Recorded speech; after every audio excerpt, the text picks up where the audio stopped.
Hey friends, welcome back to my channel. Today we're going to be creating this icy look. I think I got my inspiration for this off Google. I just typed something in like frosty makeup look. And yeah, I managed to produce this, so I hope you enjoy and let's get started. So like before, I'm going to quickly moisturise with my Revolution Mattify Boost.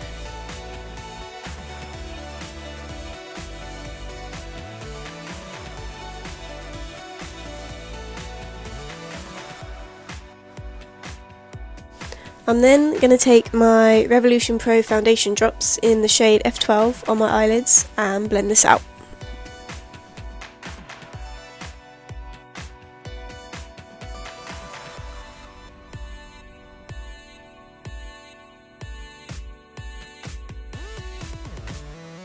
Now, as I'm going to be doing a winged look today, which is going to be more precise, I'm going to take a little bit of sellotape and put this on the edges, like the outer corner of my eyes, so that when I come to creating the wing, everything is super sharp and precise, and it's sort of like less clean up time for me afterwards.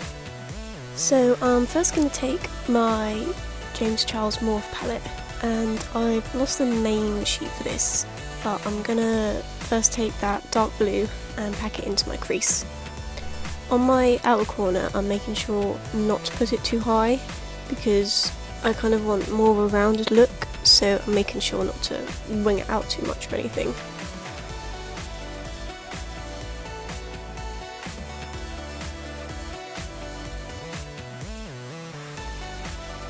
And then once that's down, I'm then going to take a more turquoise blue shade and place that above the dark blue. This took a little bit longer to blend because even though both shades are blue, they had different tones to them. So I'm just making sure that I really blend so there aren't any lines.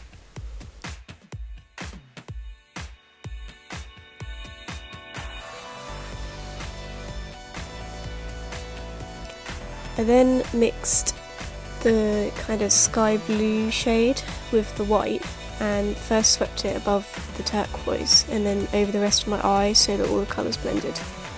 I then just went back through all these steps about 2 or 3 times just to build up the pigment until I was happy.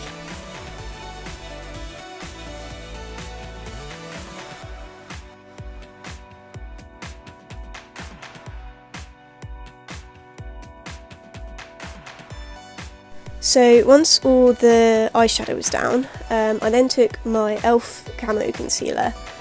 Now usually when I cut my crease I'll put the concealer all over my lid, but because I need to create my wing with liner, because I'm going to pack shadow over that, I'm only going to cut the upper outline of the crease and then put more concealer over the rest of my lid later on after the wing is done.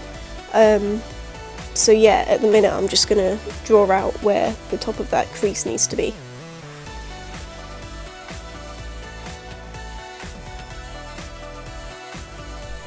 Now after that is when I'm going to create my wing, so again I'm going to take the same concealer and just line where I want my wing to be. Usually my wings are quite small, but because I wanted this look to be dramatic and because I was going to be putting colour on it and then like white eyeliner over the top, it needed to be like a bigger wing so you could get the effect of what I wanted to do.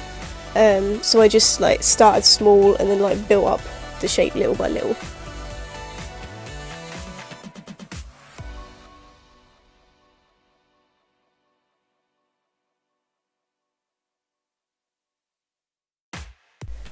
So I then mixed that turquoise and sky blue shades together and then patted that over the wing. I know at the minute it kind of looks a bit crazy because the wing is massive, but once I take the tape off and clean up the edges and everything, it will all come together and it will look great.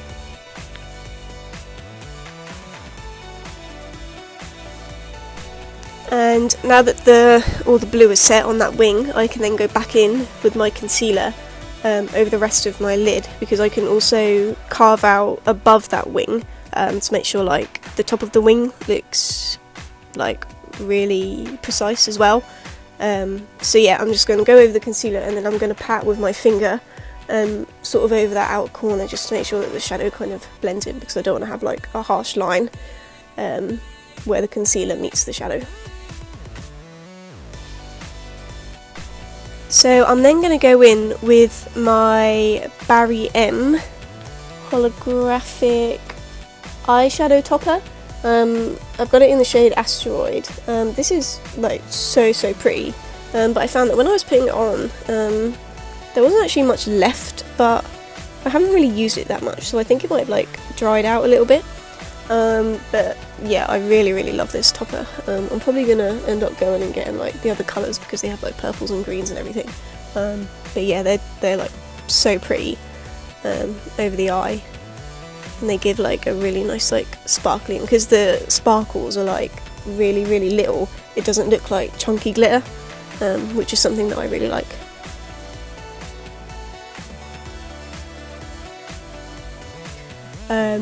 And then I'm just going to put some of my NYX, my NYX glitter over the top, in the shade, well, it's just numbers, 006, so yeah, but it's just like the silver glitter, so yeah, and that's just to give it like a little bit of extra sparkle. So now I'm going to move back to my winged eyeliner. I know this look kind of goes back and forth in different things, but I just found it easier to do it that way.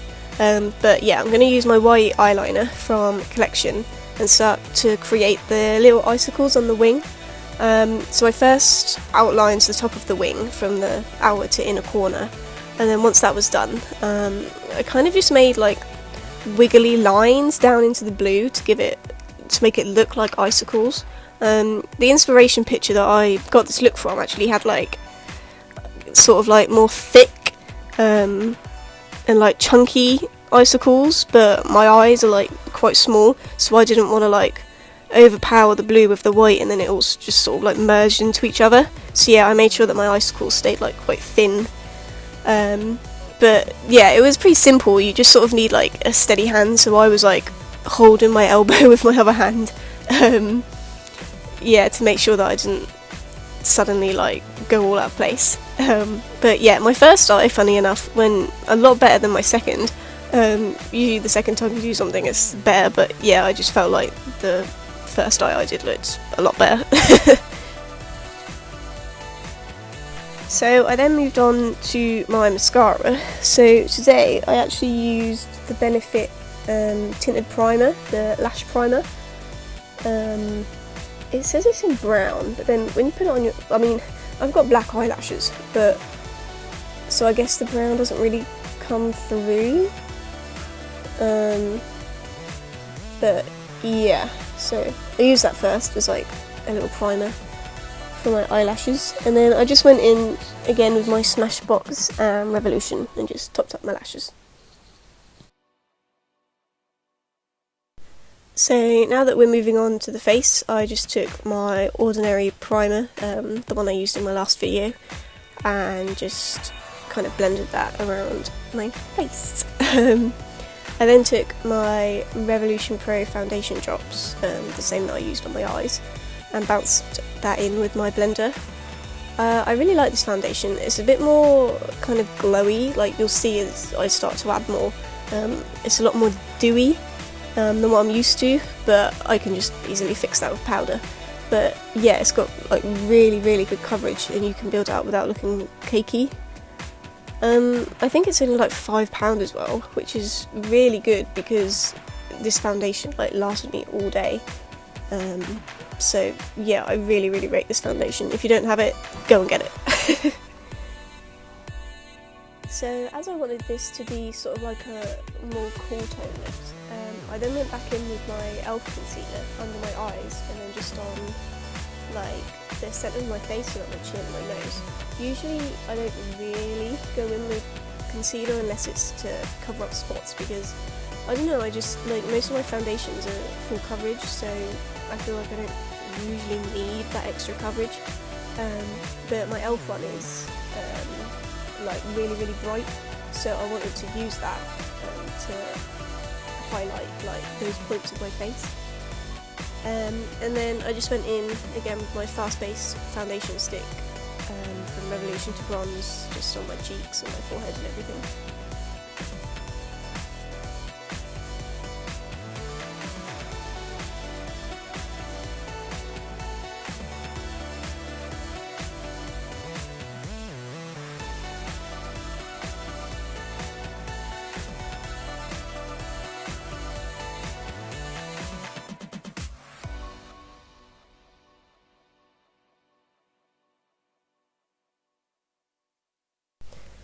I then set using my coconut and flower setting powders. These are like really good setting powders, guys. My makeup literally will not move for any one of these powders. It's such a good combination. I think the Revolution is cheaper. I think the Revolution one's only like £4, and you get like a massive tub, and you get like one of those little powder puffs. I really like using that instead of a blender. Because, well, like, I already have two blenders, one for my foundation and one for my bronze, so I don't really want to like add another one into the mix for just powder. But yeah, I always sort of felt like they didn't push into my skin good enough when I used a blender, but with the powder puff, like, I can proper, like, because it's soft as well, you can like kind of smush it in, and I just think like it goes in, like, closes my pores like a lot easier and everything, so I just think that that's like a really good powder. And I really like the Beauty Bakerie one, but I got that from a friend, so I'm not entirely sure how much it is, but I think it's like more I think the brand is like more expensive than Revolution. Like, Revolution is a fairly cheap brand anyway, but yeah, I'm pretty sure that's like more expensive. But yeah, I really like them. I would highly recommend.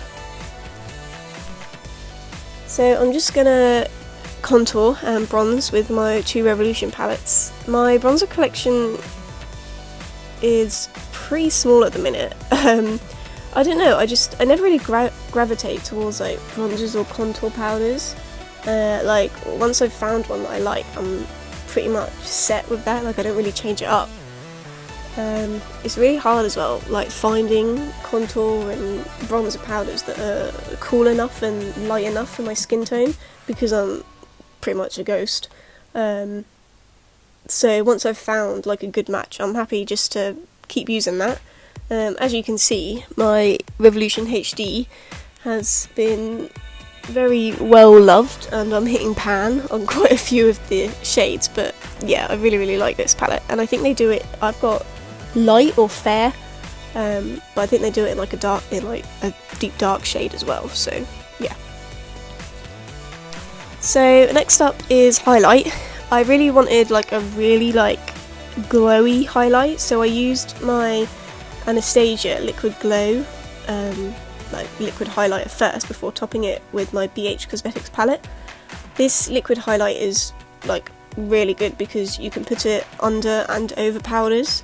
I've always preferred putting my liquid highlight over the top of powders, just because I don't want to lose any of that pigmentation or glow by topping it with a setting powder. I know that a lot of people have trouble with liquid highlighters and putting them over powders, and like it messes up their foundation and things move about, but I've not really had that problem. The only thing that I find hard work with liquid highlighters is obviously like you have to work so quick, and sometimes like I won't blend it out quick enough, and sometimes it can look a bit of like a streak, but I never just use like liquid highlighter and that's it. Like I'll always top it with a powder highlighter, so I always make sure that like you can't really see that streak afterwards. But yeah, I just use my fingers to like dab it in, and I just try to make sure that I work as quickly as possible so it doesn't either disturb the other products or just set in one place. And yeah, as I said, I just go over the top with my BH Cosmetic highlighter palette. Once again, I'm just going to use my Sleek blush. Again, I've only really just gotten into blush. I never really thought it made much of a difference because like you don't want to put on too much so it's overpowering, but if you just dust it over like really lightly you can barely see it. So yeah, I only just gotten into blushes, but the Sleek one's really nice, and it's got a little bit of shimmer in it, so it kind of blends into my highlighter. I use the shade Rose Gold. I'm guessing they probably have other shades. I don't even know where that came from. I think when I was away, my mum might have put it in my makeup bag, because I came back the other day and I was like, where has this come from?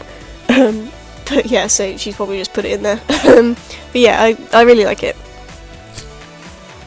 So moving back onto my eyes, I actually just took my W7, yeah, W7 King Cole eye pencil. I didn't really want to do anything like really crazy on my bottom lashes, because like the top was pretty simple, like I didn't have eyeshadow on anything, it was just eyeliner. So I only wanted to put like a little bit of black in the waterline, and then just went in with my W7 mascara.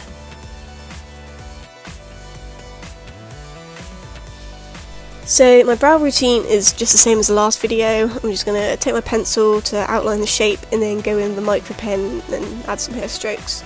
I remember I used to get like so stressed out about my brows, like they had to be exactly the same and they had to be symmetrical, and I would like overdraw them so that the shape, like they were the same shape, because my eyebrows don't, like, there's hardly any hair there, and then like they don't have a shape either, so I would have to like draw my own shape, but it would always be like a really pointy like arch, and it was not a good look.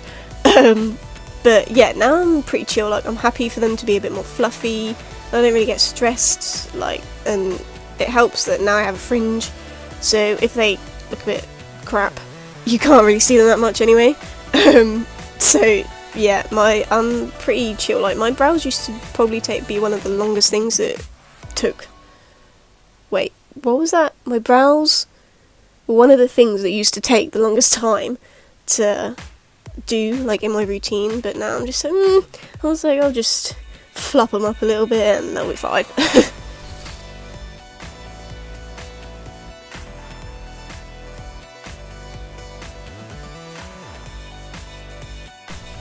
So, moving on to lips, I'm going to use my MAC liner to outline my lips. What shade is that in? Boldly Bare? Is that? Yeah, no, yeah, Boldly Bare. Don't know if they still do this shade. I'm fairly new to MAC, and I think I got this in, like, I think someone I knew was like chucking out a load of their makeup, and they were like, do you want to have a look through, see if there's anything you like? So I just grabbed this. So yeah, I don't know if they still do the shade, don't even know if they do the same kind of pencil, but yeah, it's nice. And then I went in with my Soph Revolution lipstick in the shade Cake, and just used my Rimmel matte liquid lip colour in the shade Strapless, and I just used that as a topper to make sure everything stays in place. I actually really rate this lipstick. I got this at the same time I got the lip liner from that same person, and usually I'm not really that fussed about lipsticks, like, because to me, like, lipstick like just always comes off. Like, you're always drinking, you're always going to be eating, like you're talking, it just wears off all the time. So I never really bothered that much about lipsticks, like, at all. Like, give me a nude and I'll be fine. And especially, like, I found as well, like, with liquid ones, I kind of found that they would sort of break away in the middle, like, throughout the day, and then I'd sort of just have, like, the outline still there, and I'd be like, well, that's not a good look. But with this one, my lipstick actually stays a lot longer than what it usually does. Don't get me wrong, like, after, like, I don't know, 5 hours, like, it's completely gone. But, like, if you topped it up and stuff, yeah, you could have that on for, hours and hours. So, like before, I'm just going to do my lashes off camera. Okay guys, so this is the finished look. I'm proper pleased with this, especially the eyes. It's probably one of the most difficult-ish looks that I've done, like, for the eyes. So, yeah, I think it looks really, really pretty. I'm kind of getting, like, Frozen vibes. Afterwards, when I went downstairs, my mum was like, "Oh, it just reminds me of Frozen," and I was like, "Yeah, it's an Icicle look, Mum. It's probably gonna remind you of Frozen." And then she was like, "Oh, why don't you do like lots of Disney looks, like inspired by different films? And I'm like, Mum, give me a chance. Like, I've only just started this whole channel thing out. Like, I need to get on with what I want to do first before I start doing anything like that. But yeah, I think the eyes look really, really nice. If you like this look, then please help me out. Give it a like, subscribe, comment, whatever you want to do. But yeah, until next time, I'll see you later. Bye!